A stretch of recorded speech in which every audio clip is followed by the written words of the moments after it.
the critical milestones and sign-off. In this video, you'll learn about the critical milestones that must be achieved during the business blueprint design phase, as well as how to successfully get your design signed off by all project stakeholders. The video is divided into the following topics: the business blueprint milestones, the business blueprint sign-off process. So let's look at the business blueprint milestone first. So here we have a timeline with the business blueprint design process on the top, and then we have on this axis we have a number of categories: input, process, milestone, and deliverables, or you could say output. So let's look at what the business blueprint phase encompasses of. The input to the business blueprint phase is the business process master list.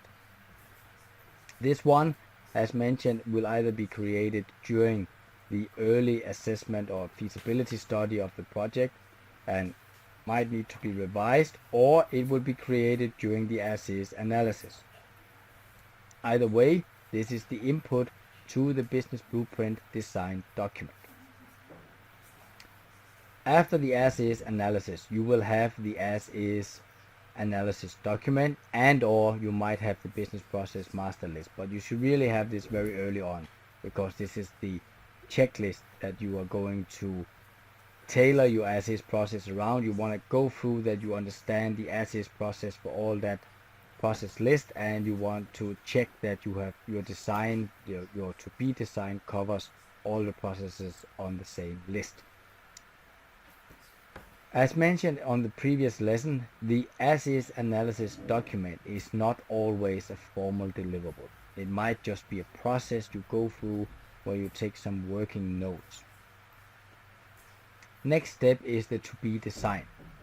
This is where you're now looking at the as-is situation to the to-be based on the business requirement, and look at what are the gaps that we need to be covered, and you do that during the gap analysis. The output of the to-be design activity is the to-be business blueprint design document.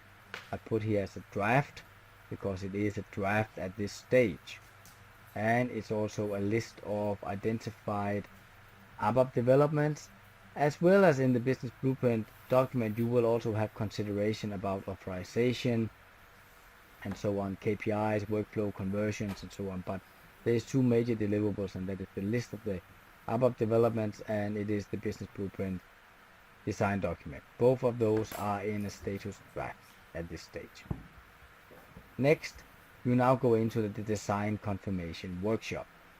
This we mentioned in the previous lesson. This is where you are going to get your design and your understanding of the design verified. This is a forum, face-to-face preferably, where you have the key business users or the process owners involved, and you present to them how are you going to design the solution to achieve the business requirements. The output of this is then a final version of the to-be business blueprint design document, as well as a final version of the ABAP scope or the RISE objects. And then you go into the business blueprint sign-off process. So this is the steps you need to complete, and you need to, as in previous lesson recommended, you need to enforce that you do not move on from here if you do not have a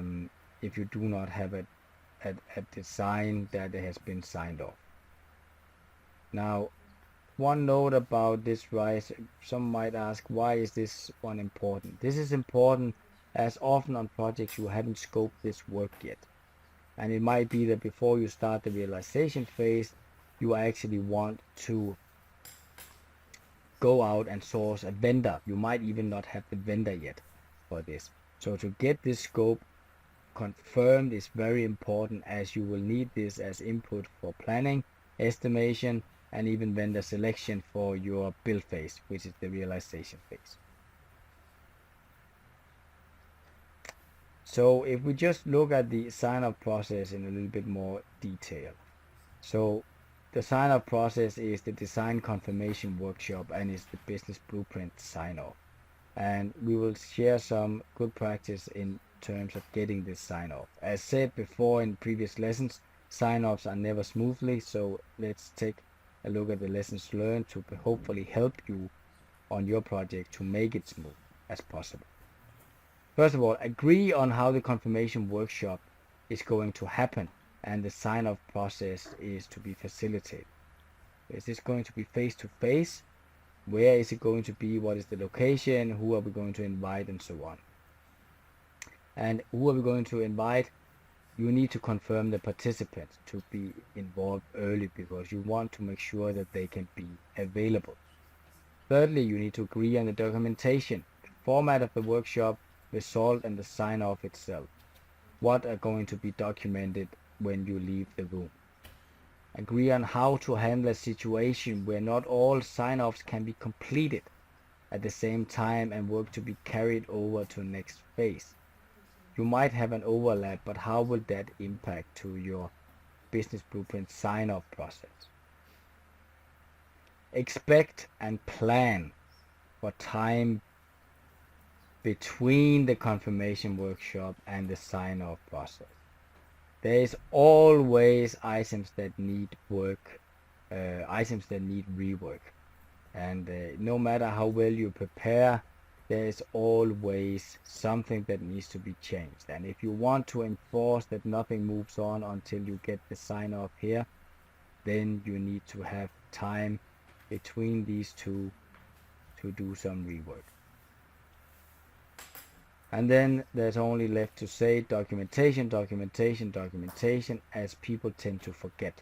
And this is really, this document and this sign off is your safeguard later on when people come to testing and says, oh, hold on, I don't think this solution fits with what I wanted, or I want something else. This is important that you need to stick to this, that you might not have a choice than to change and fit with the requirements that the user wants, or the requirements that the request they put forward.